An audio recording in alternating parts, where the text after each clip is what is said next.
let's go to Michael Darda of MKM Partners, and we'll talk to him about a better American economy. Michael, there was a cup of coffee where you were gloomy, I don't know, the bottom of the crisis. When did you get optimistic on this economy?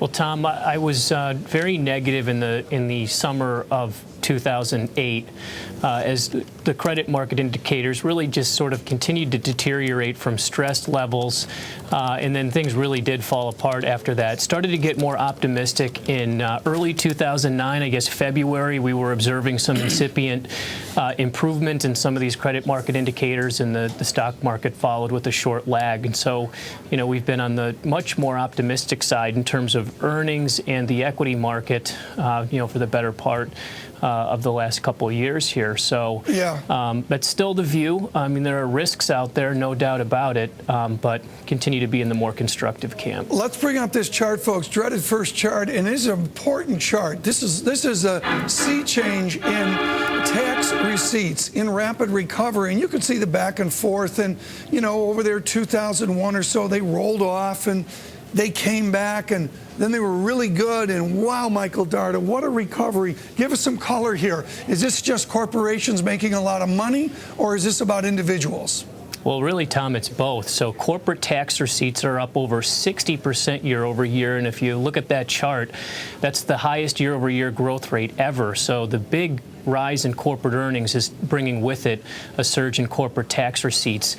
Income tax receipts are also growing at a double-digit pace, which is good news. So what we're seeing now is the fiscal deficit, still very high at 8.6% of GDP, but it's starting to come down. So the peak was in February of 2010 on a monthly basis, just above 10% of GDP.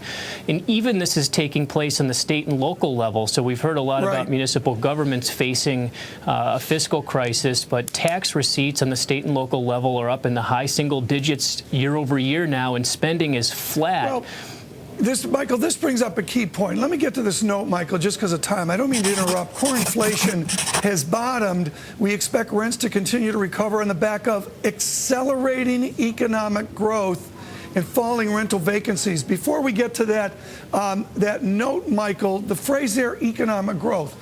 What this recovery is really all about is you got to have economic growth to make it happen, right? Absolutely. No doubt about it. So if an economy's in recession, or if you're in a very slow growth environment, that is not going to be a tide that lifts tax receipts. And unfortunately, that's the situation in which Europe finds itself now. So while there have been a lot of comparisons between state and local governments in the U.S. and the sovereign debt crisis in Europe, the outlook for nominal GDP growth here in the U.S., I think, is much better than it is in Europe. And so the comparisons really only go so far. What about the idea of housing? You mentioned their rents are getting better. I thought there was a housing glut out there.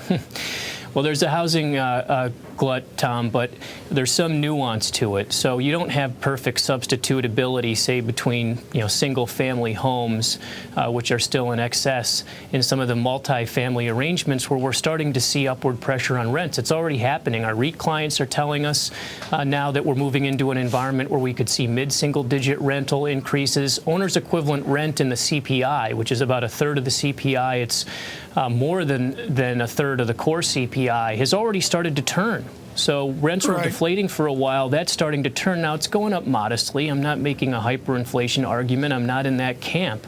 I think inflation is going to move up slowly from very low levels. That's the basic view here. Michael, just in 30 seconds, a minute we've got left with you, into David Wu, who we're going to talk to next. Ireland gently wider. One of the themes this week, folks, has been the widening out of spreads, difference in yield between Ireland and Germany. Michael, you've done a lot of work on Europe's sovereign. Are we going to see anything out of this G20 meeting? I don't have high hopes, Tom. I'm as a more optimistic person in terms of the U.S., I am pretty worried about Europe. I do not believe they've turned the corner, and I have significant concerns that the fiscal authorities can really deal with this. And the reason I believe that is if you look at the growth of the monetary aggregates in Europe, M1, M2, they're flat. So in the U.S., we've got at least modest growth in broad money. Narrow money is growing very rapidly. Not the case at all in Europe. And you've got credit stresses that are, they're still very evident there.